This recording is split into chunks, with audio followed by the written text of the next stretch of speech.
अब आपको, चूंकि प्रयागराज महाकुंभ का आज 44वां दिन है और एक दिन बाद यानी कुछ घंटों बाद इसका समापन होगा महाशिवरात्रि के पावन पर्व के मौके पर, छठवें स्नान के मौके पर। इसी कड़ी में तमाम सेलिब्रिटीज़ भी यहाँ पर आ रहे हैं, लगातार आ रहे हैं।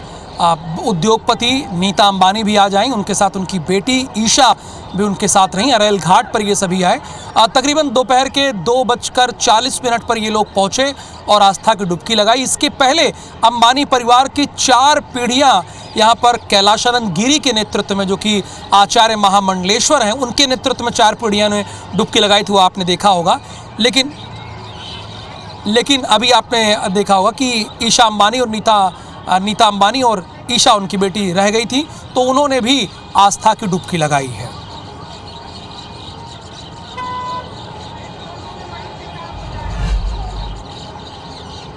महाकुंभ में अब तक 63 करोड़ श्रद्धालुओं ने आस्था की डुबकी लगा ली है। और आज हम आपको एक ऐसे अधिकारी से मिलाने जा रहे हैं जो एसी कमरे में नहीं, सड़कों पे हमेशा रहते थे, ट्रैफिक व्यवस्था को चुस्त दुरुस्त करने में यकीन रखते थे, यानी प्रयागराज के जिला अधिकारी रविंद्र कुमार जी हमारे साथ हैं। रविंद्र जी, देखिए, अब आखिरी स्नान बचा है। 43 दिन तो प्रयागराज के जिला अधिकारी के तौर पर आपने बड़े सफलतापूर्वक निकाले।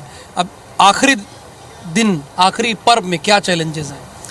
देखिए, जो चुनौती है वो फिर से वही चुनौती है कि जितने हमारे श्रद्धालुगण शिवालयों में, हमारे मंदिरों में और अमृत स्नान के लिए मेला क्षेत्र में आएंगे, उनकी सकुशल यहाँ पर एंट्री हो और उसके बाद सकुशल स्नान करने के बाद और भगवान शंकर की पावन जल चढ़ाने के बाद में फिर से सकुशल रूप से उनका निकास हो, वो हमारे लिए चुनौती है।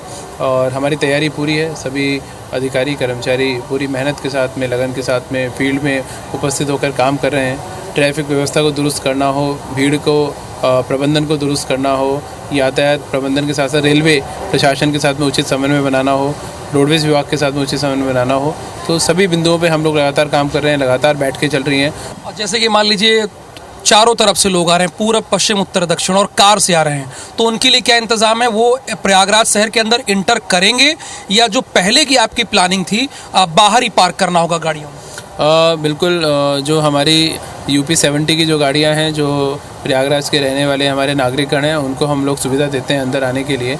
लेकिन जो मेला क्षेत्र में गाड़ियां आती हैं प्रतिभाग करने के लिए मेले में, तो उनके लिए 110 के आसपास पार्किंग हम लोगों ने बनाई हैं और उन पार्किंग्स में आउटर एरिया में पुलिस और प्रशासनिक अधिकारी व्हीकल्स को खड़ा कराते हैं और वहाँ से शटल बसेस के माध्यम से मेला क्षेत्र में श्रद्धालुओं को जितनी पास तक ला सकते हैं वहाँ तक लेकर आते हैं। आपकी इस बारे में बात विजय जी से होनी है, क्योंकि झूसी से लोग दूसरे राज्यों की गाड़ियां लेकर आ रहे हैं, कैलाशपुरी मार्ग से दूसरे राज्यों की गाड़ियां लेकर आ रहे हैं, बेला कछाड़ से दूसरे राज्यों की गाड़ियां लेकर आ रहे हैं। क्या आपने इस संदर्भ में विजय किरण जी से संपर्क किया? नहीं, बिल्कुल, हम सब लोग मिलकर जिलाधिकारी के रूप में, मैं मेलाधिकारी के रूप में, विजय किरण आनंद सर और सब लोगों से हम चूँकि जॉइंट निर्णय ही हम लोग लेते हैं, क्योंकि कोई भी एक व्यक्ति निर्णय नहीं ले सकता, क्योंकि कंबाइंड एफर्ट है। और जितनी भी जो यातायात की गाड़ियाँ आती हैं, जब हमारी मेला क्षेत्र की जो पार्किंग है, सबसे पहले हमारा प्रयास रहता है कि मेला क्षेत्र की पार्किंग तक हम लोग गाड़ियों को लेकर आएँ, वहाँ पे उनको खड़ा करवाएं, ताकि श्रद्धालुओं को ज़्यादा ना चलना पड़े। और जब वो पार्किंग भर जाती है तो फिर हम पीछे की जो पार्किंग से एक्टिवेट करते हैं। तो इसलिए जो आप देखेंगे कि शुरू में हम लोग अवसर देते हैं कि मेला क्षेत्र की पार्किंग तक वाहन आए, और उसके बाद जब वो भर जाते हैं तो उसके बाद हम पीछे की पार्किंग एक्टिवेट करते हैं। 26 तारीख को रविंद्र जी डुबकी लगाएंगे आस्था की? पूरा प्रयास रहेगा। बहुत धन्यवाद हमसे बातचीत करने के लिए। कैमरामैन धर्म साहू के साथ राहुल सौमित्र, IBC 24 प्रयागराज।